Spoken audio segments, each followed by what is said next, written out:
ఈ 666వ ముద్ర ఎవరి మీద అయితే ఉంటుందో, అంతేకాదు ప్రియులారా 2 ముద్రలు ఉంటాయి. ఇక్కడ ఏమని రాయబడి ఉంది, దాని నొసట ఆ కుడి చేతి మీదైనను దాని నొసట ఎందైనను ముద్ర వేయించుకొనున్నట్లును, ఆ ముద్ర అనగా ఆ మృగము పేరైనను దాని పేరిట సంఖ్య అయినను అని ఉన్నది ప్రియులారా. ఆ మృగము పేరైనను దాని పేరిట సంఖ్య అయినను అని ఇక్కడ ఉంది ప్రియులారా.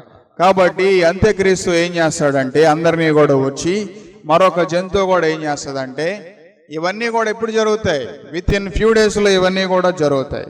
ఈ అంత్యక్రీస్తు వచ్చిన తర్వాత 1290 రోజులకి వాడు ఏం చేస్తాడంటే హేయకరమైన వస్తువుని తీసుకొస్తాడు. భూమిలో నుంచి ఒక మృగం పైకి వస్తుంది. ఆ మృగం పైకి వచ్చినప్పుడు ప్రియులారా ప్రతి ఒక్కరూ కూడా దాని వైపు త్రిప్పడానికి మనుషుల్ని, సకల జాతి వారిని, సకల జనులను అందరినీ కూడా అక్కడ వారిని మార్చడానికి ప్రయత్నం జరుగుతూ ఉంటుంది ప్రియులారా. ఒకటి వాడు ఏం చేస్తాడంటే, మొదటిగా ఈ బలిని ఆపేస్తాడు అంత్యక్రీస్తు. రెండవదిగా ఏం చేస్తాడంటే ఈ యొక్క హేయకరమైన వస్తువుని తీసుకొచ్చి అక్కడ పెడతాడు. ఎన్ని రోజులకి పెడతాడు చెప్పండి? బలిని ఆపేసిన ఎన్ని రోజులకి హేయకరమైన వస్తువుని తీసుకొచ్చి బలిపీఠం దగ్గర పెడతాడు? 1290 రోజులకి ప్రియులారా. ఆ తర్వాత 1335 రోజుల వరకు ఎవరైతే సహించుకుంటారో వారేమవుతారు? ధన్యులు, అంటే వారు ఎత్తబడతారు అని అర్థం ప్రియులారా. ఏమండి, హిస్టరీలో ఇది ఆల్రెడీ జరిగిపోయిందని కొంతమంది వాదిస్తారు, కొంతమంది ఇది జరగవలసి ఉంది అని చెప్తారు. ఏవండి, దీని కంక్లూషన్లోని కనుక మనం వస్తే ఇది జరగాల్సే ఉంది, అవునా కదా చెప్పండి? ఎందుకంటే it's included in the last 7 weeks ప్రియులారా. 63 వారాలు గతించిపోయినాయి, ఇంక 7 వారాలు జరగాల్సి ఉంది. కాబట్టి అంత్యక్రీస్తు ఇంకా రాలేదు, కాబట్టి వస్తాడు, వచ్చే సమయం కూడా దగ్గర పడింది అని కొంతమంది సూచిస్తూ ఉన్నారు. కాబట్టి ఆ సమయం వచ్చినప్పుడు ప్రియులారా 666వ ముద్ర ఇక్కడ కానీ నొసట మీద వేయబడుతుంది. దూరం నుంచి కూడా ఈ మనుషుల్లో పెట్టేటువంటి ఈ యొక్క ఆ చిప్ ఏమవుతుందంటే, ఆ యొక్క మృగాన్నైనా సరే లేదంటే ఆ సంఖ్య అయినా సరే దూరం నుంచి చాలా ఈజీగా సెన్స్ అయిపోద్ది. అందుకే యేసుప్రభువారు ఒక మాట చెప్పారు. అదేంటంటే, మన మత్తయి సువార్తలో రాయబడిన మాటలోని గనక మనం వెళ్తే అక్కడ యేసుప్రభువారు కొన్ని మాటలు చెప్పారు. ఏంటో చూడండి ప్రియులారా, ఒక సూచన మనందరికీ కూడా ఇచ్చారు. మత్తయి సువార్త 24:16లోని గనక మనం వెళ్తే, యోదయాలో ఉండేవారు కొండలకు పారిపోవలెను, మిద్దె మీద ఉండేవారు తన ఇంటిలో నుండి ఏదైనా తీసుకొని పోవుటకు దిగకూడదు, పొలములో ఉండువాడు తన బట్టలు తీసుకొని పోవుటకు ఇంటికి రాకూడదు. అయ్యో, ఆ దినములలో గర్భిణీ స్త్రీలకు పాలిచ్చు వారికి శ్రమ, అప్పుడు మహాశ్రమ కలుగును గనుక మీరు పారిపోవట ఏమండి చలికాలం అందైనను విశ్రాంతి దినమైనను సంభవింపకూడవలనని ప్రార్థించండి అని చెప్పాడు ప్రియులారా. ఎందుకని? చలికాలంలో బయట చలి తట్టుకోగలమా చెప్పండి?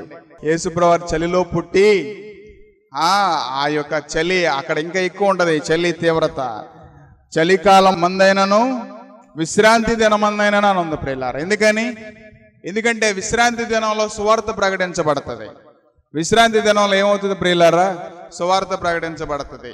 కాబట్టి ఆ చలికాలం అందైనను విశ్రాంతి దినమందైనను అది సంభవించకుండా చూచుకొనుడి అని ఇక్కడ యేసుప్రభువారు పలికారు. ఎప్పుడైతే నువ్వు దూరంగా ఉన్నావో, మనుషులు ఎప్పుడూ కూడా ట్రాఫిక్ ని కంట్రోల్ చేయడానికి ప్రతి పాయింట్లో ఎవరున్నారు? ఇప్పుడు పోలీసులు ఉన్నారు టు కంట్రోల్ ద ట్రాఫిక్ ప్రియులారా.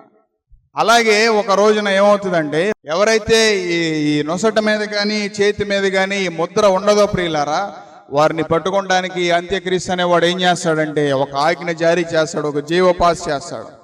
ఆ జీవో ఏమవుతుంది? ప్రతి ఒక్కరి దగ్గరికి కూడా వెళ్ళి, ఏవండి, ప్రతి వీధిలో కూడా ఒక మనిషి ఉంటాడు ప్రియులారా దానికి సంబంధించి. ఆ వీధిలో మనుషులందరూ కూడా పట్టుకొని, ఏవండి పొలంలో ఉన్నావా, ఏవండి నువ్వు వెళ్ళొద్దు, ఇంటికి ఇక్కడ వెళ్ళొద్దు అని రాస్తుంది. నువ్వు మిద్దె మీద ఉన్నావా, కిందకి దిగొద్దు. ఆ దినాన్న గర్భిణీ స్త్రీలకు ఎవరైతే ఉంటారో వారికి శ్రమ, పాలు ఇచ్చేవారు ఎవరైతే ఉంటారో వారికి శ్రమ.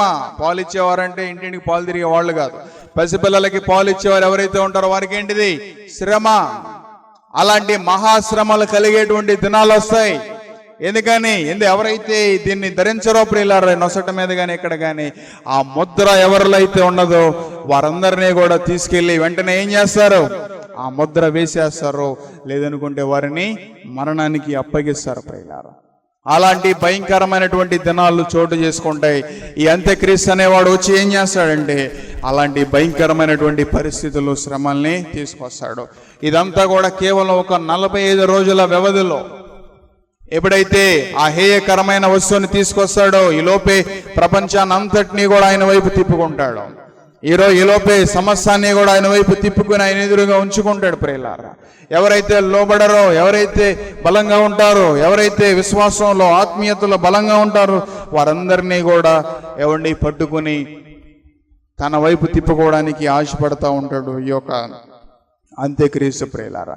ఎవరైతే క్రీస్తు పక్షాన ఉంటారో, ఎవరైతే ఆయన వైపు నిలబడతారో వారందరినీ కూడా అంత్యక్రీస్తు మోసపరచడానికి అనేక రీతులుగా ప్రయత్నం చేస్తాడు. కానీ కొంతమంది సేవకుల్ని, కొంతమంది ప్రవక్తల్ని, కొంతమంది సూచన చేసేవారిని వీళ్ళందరినీ కూడా తీసుకొస్తాడు. కానీ ఎవరిని కూడా ఏం చేయలేరు?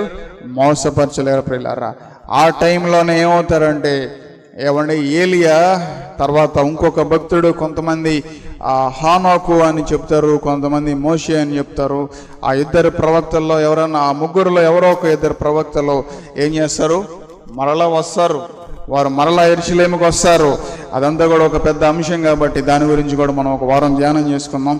కాబట్టి ప్రియులారా, అంత్యక్రీస్తు యొక్క పరిస్థితులన్నింటినీ కూడా మనం స్పష్టంగా దేవుడు మనకి తెలియజేశాడు.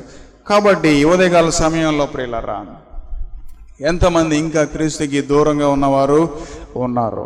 మన జీవితంలో ఇప్పుడు కూడా ఈ సమయాన్ని దేవుడు ఇప్పుడు కూడా వాక్యాన్ని మన ఎదురుగా ఉంచి ఇదే మిక్కిలి అనుకూల సమయం ప్రియులారా. This is a very precious time. ఇంకా సరి చేసుకోవాల్సిన విధానం మనలో ఉందా? ఇంకా తిరిగి చేయాల్సింది ఏదైనా ఉందా? ఇంకా దేవుని ఎదురుగా మనం నిలబడి మనం ఒప్పుకోవాల్సింది ఏదైనా ఉందా? సిలువ దగ్గరికి వెళ్ళి మన ప్రతి పరిస్థితిని కూడా క్రీస్తులోనికి వెళ్ళి మన హృదయ స్థితిని అంతటినీ కూడా ఒప్పుకొని సరి చేసుకొని ఎలా మన జీవితాన్ని క్రీస్తుకి అంగీకరించాలి ప్రియులారా. సమాధుల్లో నుంచి వారు లేపబడతారు. ఒక దినాన్న సమాధిలో నుంచి లేపబడిన తర్వాత వారందరినీ కూడా, కొంతమందిని దేవుడు ఆకాశ నక్షత్రాల వలె చేస్తాడు, కొంతమందిని లోకంలో 7 ఏండ్ల శ్రమల్లో దేవుడు వదిలేస్తాడు ప్రియులారా. వారు దురాత్మలుగా ఇప్పుడే తిరుగుతూ ఉన్నారు.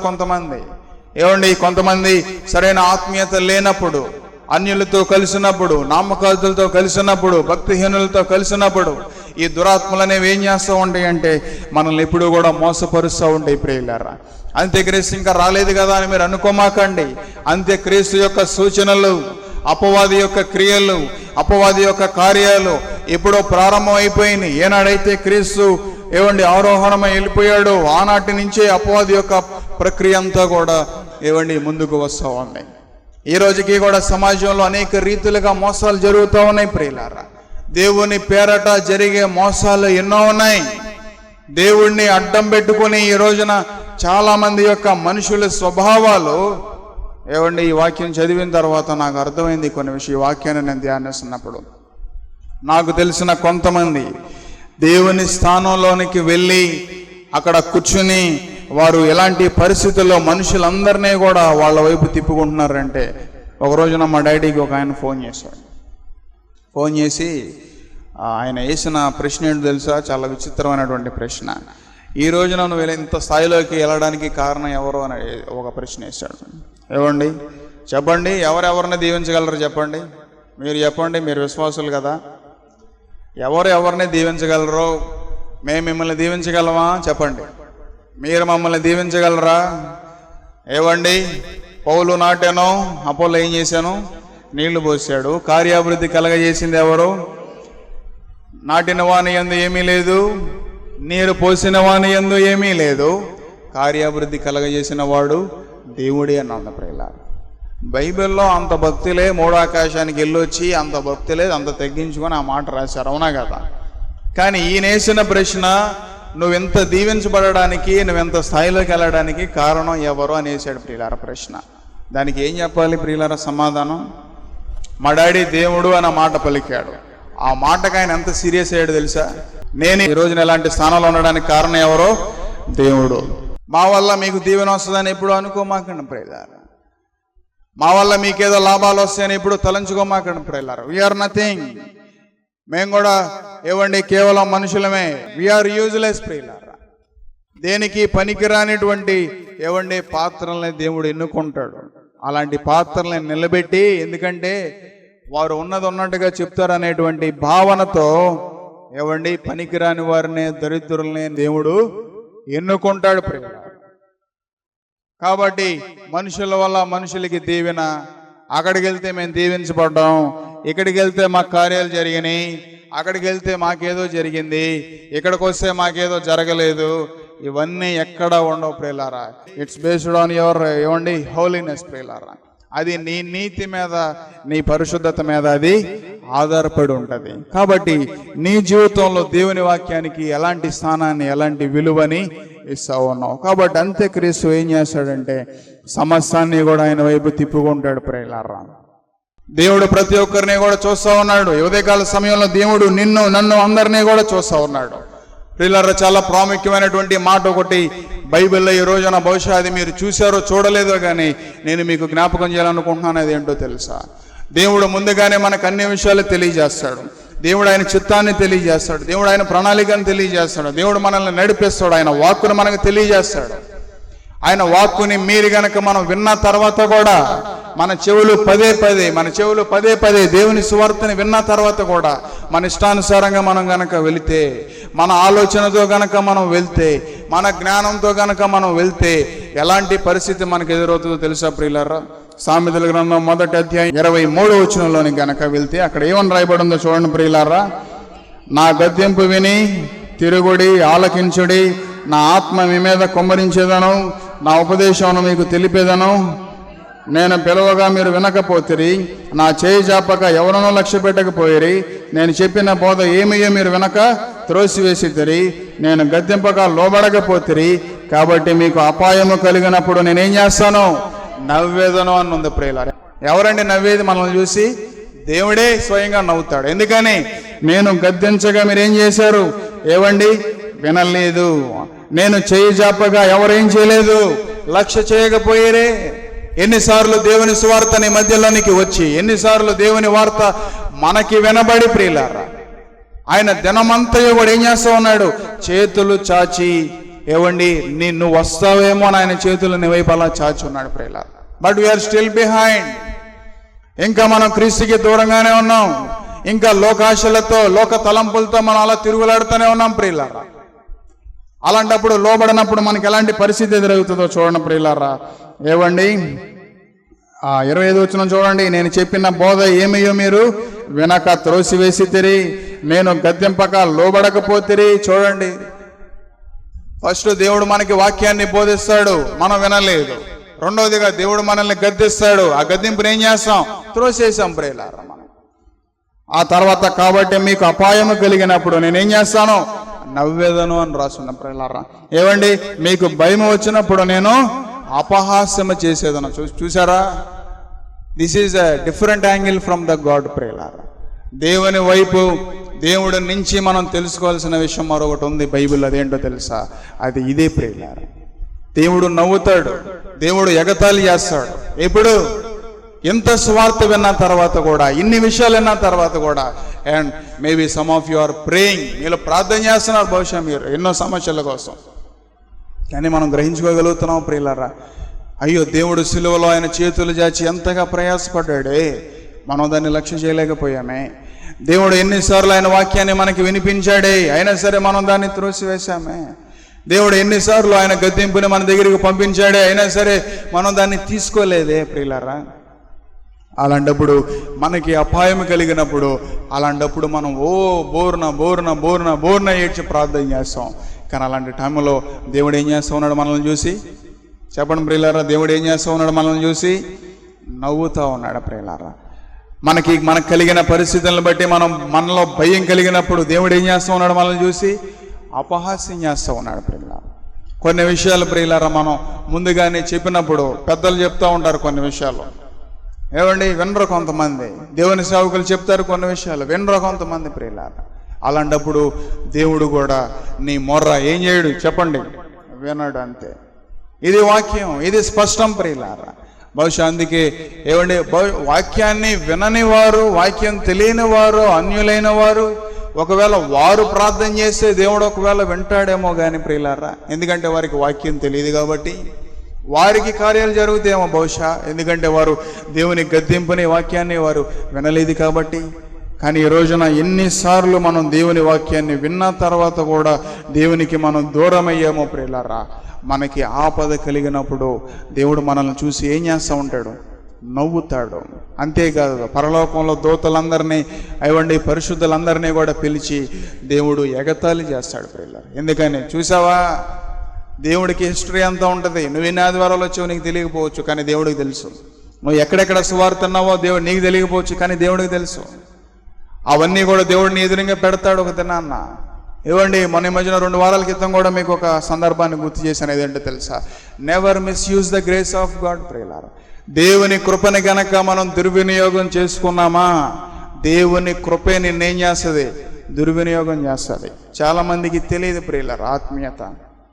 కాబట్టి మనకి అపాయం వచ్చినప్పుడు దేవుడు ఏం చేస్తా ఉన్నాడంట? నవ్వుతూ ఉన్నాడు. కాబట్టి నీకు అపాయం వచ్చినప్పుడు దేవుడు నవ్వుతున్నాడా? అయ్యో లేదు లేదు, వీరు నాకు లోబడ్డారు.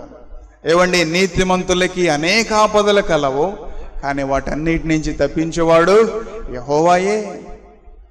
మనం దేవునికి లోబడినప్పుడు ప్రియులారా, దేవుడు నీ ప్రార్థన విన్న వెంటనే ఏం చేస్తాడో తెలుసా? త్వరపడి నీ దగ్గరికి వస్తాడు. ఆయన దూతల్ని నీ దగ్గరికి పంపిస్తాడు. నీ మొర ఆయన వింటాడు. ప్రతి ప్రార్థన కూడా దేవుడు ఆలకించాలి అని నువ్వు అనుకుంటున్నావా? దేవుడు తప్పకుండా ఏవండి నీ మొర వినే పరిస్థితి వస్తుంది. నేను అనుకుంటా, ఈ ఒక్క చిన్న విషయాన్ని ఓర్చుకుంటే, ఈ ఒక్క చిన్న మాటను గనక ఓర్చుకుంటే, నేను ప్రతిరోజు కూడా దేవుని సన్నిధిలోకి వెళ్ళి ప్రార్థన చేస్తున్నాను కాబట్టి, నా ప్రార్థన దేవుడు వినాలి కాబట్టి, ఇది నేను ఓర్చుకుంటే దేవుడు త్వరగా ఆలకిస్తాడేమో అనుకుంటా ప్రియుల. ప్రతిసారి నువ్వు అనుకోగలుగుతున్నావు అట్లా? లేదు. మన ఆవేశాన్ని ఆపుకోలేం, మన కోపాన్ని ఆపుకోలేం. ఏమైనా సరే మన నోరుని ఏం చేయాలి? కంట్రోల్ చేసుకోలేం ప్రియులారా. కాబట్టి we must be in control. When we are in control, God will be ఏవండి ఆల్వేస్ విత్ us. దేవుడు ఎల్లప్పుడూ కూడా మనతో ఉంటాడు. కాబట్టి దేవుని యొక్క చిత్తం, దేవుని యొక్క ప్రణాళిక మన జీవితంలో ఏవండి ఎలా తెలుస్తుంది అంటే, నేను మీకు ఒక విషయం చెప్తాను చూడండి ప్రియులారా. యేసు ప్రభువారు ఈ లోకాన్ని విడిచి వెళ్తా ఆయన ఆరోహణం అయితా ఆయన పలికిన మాట ఏంటో తెలుసా? నేను మీ మధ్య సమాధానాన్ని విడిచి వెళ్తున్నాను అని దేవుడు పలికాడు. మీరు చాలా జాగ్రత్తగా గమనించండి. ఈ 2 విషయాలు ఉదయకాల సమయంలో కనుక మనం నేర్చుకోగలిగితే, ఒకటి, దేవుని గద్దింపుని, దేవుని వాక్యాన్ని, దేవుని హస్తాన్ని ఎప్పుడు కూడా మనం ఏం చేయకూడదు? తృణీకరించకూడదు. ఎప్పుడైతే మనం తృణీకరించామో దేవుడు మనల్ని చూసి ఏం చేస్తాడు? నవ్వుతాడు. ఆయన ఎగతాళి చేస్తాడు మనకి కష్ట పరిస్థితులు వచ్చినప్పుడు. రెండోది ప్రియులారా, ఇది కూడా మీరు చాలా జాగ్రత్తగా వినండి. దేవుడు ఆయన ఆరోహణమై వెళ్తా మీ మధ్యలో సమాధానాన్ని విడిచి వెళ్తున్నాను అని చెప్పాడు. యెషయా గ్రంథంలో కూడా ఏమనుంది ప్రియులారా? ఆయన సమాధాన కర్త అనుంది. దేవుడు మన మధ్య సమాధానాన్ని విడిచి వెళ్తాడు. మన జీవితంలో కొన్ని విషయాల్లో, కొన్ని పరిస్థితుల్లో మన కష్ట పరిస్థితులు ఎదుర్కొన్నప్పుడు కానివ్వండి, మన అపాయకరమైనటువంటి పరిస్థితులు ఎదురైనప్పుడు కానివ్వండి, లేదనుకుంటే దేవుని మన జీవితంలో కొన్ని విషయాల్లో దేవుని చిత్తం మన పట్ల తెలియాలనుకున్నప్పుడు కానివ్వండి, మన మధ్య సమాధానం ఎప్పుడు అలా కాన్స్టెంట్గానే ఉంటుంది ప్రియులారా. ఏదన్నా ఒక పరిస్థితుల్లో సమాధానం గనక లేదా, అక్కడ మనం స్పష్టంగా అర్థం చేసుకోవాల్సిన విషయం ఏంటో తెలుసా? This is not a God's will. If any conflict in between, అలా ఎలాంటి పరిస్థితి ఎదురైనా సరే మధ్యలో ఏవండి కష్టాలు శ్రమలు అనేక రీతిలుగా వస్తాయి, కానీ సమాధానం ఎన్నటికీ వీడిపోదు ప్రియులారా. అది మట్టి గుర్తుపెట్టుకోవాలి మనం. కొన్నిసార్లు దేవుని సమాధానం మనకి దూరం అయిపోతాయి, మనలో ఉన్న ప్రశాంతత దూరం అయిపోద్ది. అలాంటప్పుడు ఏంటి ప్రియులారా? దేవుని ఆత్మ దూరం అయిపోయింది. ఇప్పుడు మనం చదువుకున్న అంశంలో కూడా మీ మీద నా ఆత్మను కుమ్మరించాను అని ఇక్కడ దేవుడు పలికాడు. ఆయన సమాధాన ఆత్మని మన మధ్యలో విడిచి వెళ్ళాడు ప్రియులారా. ఆదరణకర్తని మన మధ్యలో విడిచి వెళ్ళాడు ప్రియులారా. కాబట్టి ఈ సమాధానం అనేది దేవుని చిత్తాన్ని ఎప్పుడు మనం ఎత్తుకుంటూ వెళ్తా ఉన్నామో, ఈ దేవుని చిత్తంలో ఎప్పుడు కూడా సమాధానం ఉంటుంది. మనసులకి మధ్య విభేదాలు రావు, కుటుంబంలో విభేదాలు రావు, ఏవండి సంఘాల్లో విభేదాలు రావు, మనుషుల మధ్య విభేదాలు రావు, ఒకవేళ ఎదుటివారు ఏమండి తెలుసుకోలేకపోయినా నీ హృదయంలో అసమాధానం అనేది రాదు. ఎందుకని? నువ్వు దేవుని వాక్యానుసారంగా, దేవుని చిత్తానుసారంగా వెళ్తున్నావు కాబట్టి మన జీవితంలో ఎప్పుడైనా సమాధానం దూరం అయిపోయిందా, గలిబిలి మనసు అనేది మనకి దగ్గరైందా, మనం వెంటనే గుర్తు చేసుకోవాల్సిన విషయం ఏంటో తెలుసా? దేవుని ఆత్మకి నేను దూరం అయిపోయాను, అంతేకాదు నాలో ప్రార్థనాత్మ లేదు, అంతేకాదు దేవుని చిత్తానికి వ్యతిరేకంగా వెళ్తున్నాను అనే విషయాన్ని మనం అర్థం చేసుకోవాలి ప్రియులారా. కాబట్టి ఆయన సమాధానం అనేది ఎలాంటి పరిస్థితుల్లోనైనా సరే అది మనకి దగ్గరగా ఉంటుంది. ఆ రోజున అమెరికాలో ఒక కుటుంబం ఉందంట ప్రియులారా. ఇద్దరు తల్లిదండ్రులు, ఒకే ఒక కుమారుడు. అయితే చాలా భక్తి కలిగిన తల్లిదండ్రులు, ఎప్పుడూ కూడా దేవుని సన్నిధికి వెళ్తా ప్రార్థన చేస్తా. ఆ ఇద్దరు తల్లిదండ్రులు కూడా తన కుమారుడు కోసం, తన కుమారుడి యొక్క ఆ ఆత్మ రక్షించబడటం కోసం భారంగా ప్రార్థన చేసేవారంట ప్రియులారా. అయితే కొన్ని దినాలు వాళ్ళ నాన్న ఎప్పుడూ కూడా తన కుమారుడికి చెప్తూ ఉండేవాడంట. ఏమని? మారు మనసు పొందాలి నాన్న, మారు మనసు పొందాలి నాన్న అని ఎప్పుడు చెప్తూ ఉండేవాడు. అయినా సరే తన హృదయాన్ని క్రీస్తుకి ఇవ్వకుండా తన ఇష్టానుసారంగా జీవిస్తూ ఉండేవాడంట కుమారుడు. అయితే ఒక రోజున అకస్మాత్తుగా తండ్రి చనిపోయాడు. తండ్రి చనిపోయిన తర్వాత ఆ తల్లి, ఆ కుమారుడు ఇద్దరే ఉన్నారు ప్రియులారా. ఇద్దరే ఉంటే ఆ తల్లికి ఇంకా భారం పెరిగి, అయ్యో నా కుమారుడు ఇంకా మారలేదే. ఏమండి, ఒక నిజమైనటువంటి క్రైస్తవ కుటుంబం ఎప్పుడు ఎలా ఉండదో తెలుసా ప్రియులారా? డబ్బు కొరతున్నా బాధపడరు, భయపడరు. లేదనుకుంటే ఏమన్నా ఏమి లేకపోయినా వాళ్ళేమి అంత వారు అయ్యో నాకు ఇది లేదే అనేటువంటి ఆలోచన వారిలో ఉండదు.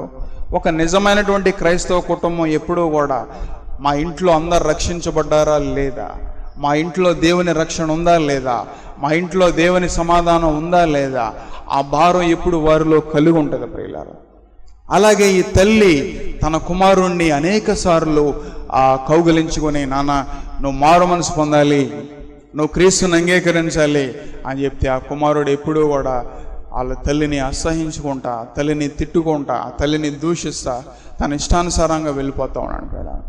ఓ రోజున అర్ధరాత్రి పూట లేచి చూస్తే ఆ తల్లి రూమ్లో నుంచి ప్రార్థన వినబడతా ఉందంట ప్రియులారా. అయ్యో ఏంటి మా అమ్మ ఇంత ఇదిగా నా కోసం ప్రార్థన చేస్తూ ఉందని ఆ క్షణంలో కూడా చాలా చిరాకిచ్చుకున్నాడంట వాళ్ళ తల్లిని. కొన్నాళ్ళైన తర్వాత ఆ తల్లి పోరు భరించలేక ఎక్కడికన్నా వెళ్ళిపోయి ప్రశాంతంగా ఉండొచ్చని ఆ తల్లిని ఒక్క తల్లిని ఒంటరిగా వదిలేసి నువ్వు దేవుణ్ణి నమ్ముకో అన్న మాట వినటం సహించలేక దూరంగా పారిపోయాడు ప్రియులారా. దూరంగా పారిపోతే ఆ తల్లి ఏవండి గుండె పగిలిపోయి ప్రియులారా ఇంకా భారంగా ప్రార్థన చేస్తూ ఉంది. ప్రభువా నా కుమారుడు ఎక్కడ ఉన్నా సరే నువ్వు రక్షించు ప్రభువా, నువ్వు రక్షించు ప్రభువా అని. అయితే ఒక రోజున ఆయనకు ఒక లెటర్ వచ్చిందండి ప్రియులారా. ఆ లెటర్ చదువుకున్నాడు. ఏంటో తెలుసా? మీ అమ్మ ఆరోగ్య పరిస్థితి బాగోలేదు, చాలా అనారోగ్యంగా ఉంది, నువ్వు దయచేసి నువ్వు ఇంటికి రా అని ఆ లెటర్ వస్తే లెటర్ చదువుకున్నా అంట. అయ్యో పాపం చాలా బాధ అనిపించింది. అయ్యో నేను నా కన్న తల్లిని వదిలొచ్చేసాను, నా తల్లి ఇలాంటి పరిస్థితుల్లో ఉందా అని చెప్పి ఎంతో బాధపడతాంటే ప్రియులారా. కానీ అంతా చదువుకున్నాడు, లగేజ్ అంతా కూడా చదువుకున్నాడు, వెళ్దాం అనుకున్నాడు. కానీ ఆ లగేజ్ తీసుకుని బయటికి వెళ్తుంటే మళ్ళా మా అమ్మ ఇంటికి వెళ్ళిన తర్వాత ఒకటే మొదలు పెట్టిద్ది. ఏమని? నువ్వు మారు మనసు పొందు నానా అని. ఆ మాట గుర్తొచ్చి ఆగిపోయాడు ప్రియులారా. అమ్మో ఇప్పుడు గనక వెళ్తే అమ్మని చూడాలనే మనసు వస్తూ ఉంది. అయ్యో మా అమ్మకి ఆరోగ్య పరిస్థితి బాగోలేదని పక్కన జాలేస్తూ ఉంది. కానీ ఆ మాట గుర్తొచ్చి ఏం చేశాడు? తన ప్రయాణాన్ని ఆపేసుకున్నాడు ప్రియులారా. అయితే మళ్ళా కొన్ని దినాలు అయిన తర్వాత ఇంకొక లెటర్ వచ్చిందంట. చాలా క్రిటికల్ పొజిషన్లో ఉంది మీ అమ్మగారు, అటు ఇటు ఏమండి అటు చావుకి బ్రతుకి మధ్య ఎంతో ఇబ్బంది పడుతూ ఉంది అని ఆ లెటర్ చదువుకున్న తర్వాత తన మనసుకి చాలా బాధ అనిపించి, అయ్యో నేను ఇంత కఠినంగా ఉన్నానా, నా మనసు ఎంత కఠినమైనదా, ఒకవేళ మా అమ్మ చనిపోతే ఎలాంటి పరిస్థితి అని ఆలోచించి అది తట్టుకోలేక వెంటనే తన లగేజ్ తీసుకుని బయలుదేరాడు ప్రియులారా. బయలుదేరి వెళ్తా ఉన్నాడు. తన గ్రామానికి దగ్గరగా వెళ్ళాడు. ఆ గ్రామానికి దగ్గరగా ఇంకా ఒక 1 మైల్ దూరంలో తన ఇంటికి చేరుకుంటాడు ప్రియులారా. అయితే ఆ గ్రామం బయట సమాధుల దొడ్డు ఉంటే ఒక్కసారి ఏమనుకున్నాడంటే, మా అమ్మ దగ్గరికి వెళ్తున్నాను కదా, మా డాడీ దగ్గరికి వెళ్ళి చూసి ఛానల్ అయిందని చెప్పి వాళ్ళ నాన్న సమాధి దగ్గరికి అలా అడుగులేసుకుంటా వెళ్తూ ఉన్నాడు ప్రియులారా. ఒకసారిగా వాళ్ళ నాన్న సమాధిని చూడగానే ఈ యవనస్తుడి యొక్క గుండె ఒక్కసారిగా అలా బద్దలైపోయినాడు ప్రియులారా. ఎందుకో తెలుసా? వాళ్ళ నాన్న పక్కన ఫ్రెష్గా తవ్వినటువంటి ఒక సమాధి ఉందంట. వాళ్ళ నాన్న పక్కన కొత్తగా కట్టిన, అప్పుడే సమాధి చేసి ఇంకా ఆ పూలు అక్కడే ఉన్నాయి, ఇంకా ఆ నీట్గా కట్టిన సమాధి ఇంకా అలాగే ఉంది. దాన్ని చూశాడు, దగ్గరికి వెళ్ళాడు, ఆ పేరు చదివాడు. చదవగానే ఒక్కసారిగా తన గుండె ఏమైపోయింది? బద్దలైపోయింది. తనలో కలిగినటువంటి మొట్టమొదటి ఆలోచన ఏంటో తెలుసా? Who is going to pray for my soul అని ఆయన ఆ మనసులో ఆలోచన వచ్చినాడు. మా నాన్న ఎంతో ప్రార్థన చేశాడు నేను రక్షించబడాలని. మా నాన్నగారు చనిపోయారు, మా అమ్మగారు ఎన్నోసార్లు, ఆ సందర్భాలన్నీ కూడా గుర్తొచ్చినాయండి ప్రియులారా. అప్పుడే చీకటి పడతా ఉంది, సూర్యుడు వెళ్ళిపోయాడు, ఏమంటే చంద్రుడు పైకి వచ్చాడంట. ఆ సాయంత్రపు వేళ ఆ సమాధి, తల్లి సమాధి చూసిన తర్వాత ఎంత విచారంలోకి వెళ్ళిపోయాడు. అక్కడే కుప్ప కూలిపోయాడు తల్లి సమాధి దగ్గర ప్రియులారా. తన తల్లి మాటలు జ్ఞాపకం వస్తా ఉన్నాయి. ఎవరు ఇప్పుడు నా కోసం, నేను రక్షించబడాలని ఎవరు ప్రార్థన చేస్తారనేటువంటి ఆ మాట బైబిల్లో యాకోబు ఎలా రాత్రంతా కూడా పెనుగులాడాడు ప్రియులారా. ఆ తల్లి సమాధి దగ్గరే మోకరించి దేవుడు ఆయనతో మాట్లాడేంత వరకు కూడా అక్కడే ఏడ్చి ఆ ఉదయకాల సమయం, సూర్యుడు ఉదయించేటువంటి సమయానికి దేవుని ఆత్మ ఆయన్ని దర్శించినాడు. ఆ తర్వాత ఎంత విచారం చెందాడు. అయ్యో, నా తల్లి జీవితంలో సంతోషపడిన దినాల కన్నా, నవ్విన దినాల కన్నా నేను మారు మనసు పొందాలి, నేను రక్షించబడాలి అని ఏడ్చిన దినాలే ఎన్నో ఉన్నాయని చెప్పి ఎంతో విచారం చెందాడు ప్రియులారా. ఓ రోజున డిఎల్ మోడీ గారు వాక్యం చెప్తుంటే, ఏవండి ఆ వెనకమాల కూర్చుని వాక్యం విని ప్రియులారా ఎదరికొచ్చి ఎవరన్నా సాక్ష్యం చెప్పేవారు ఉన్నారనంటే డిఎల్ మోడీ గారు ఆ సంఘంలో ఉన్నటువంటి ఈ యవనస్తుడు ముందుకొచ్చి, యవన కాలంలో ఉన్న 2 తల్లిదండ్రులు నేను పోగొట్టు ఉన్నాను, కారణం ఏంటో తెలుసా? వారు నా గురించే విచారం చెంది ఏమైపోయారు? మరణించారు. ప్రియులారా, కలువరి సిలువలో కూడా క్రీస్తు నీ కోసం ఆయన చేయి చాచి ఎంతో వేదన చెందాడు. ఈ క్షణానికి కూడా ఆ తల్లి సమాధి దగ్గర ఎలా మోకరించి ప్రార్థన చేశాడో మారు మనసు నిమిత్తం, దేవుడు ఆయనకి రక్షణ ఇచ్చేంత వరకు.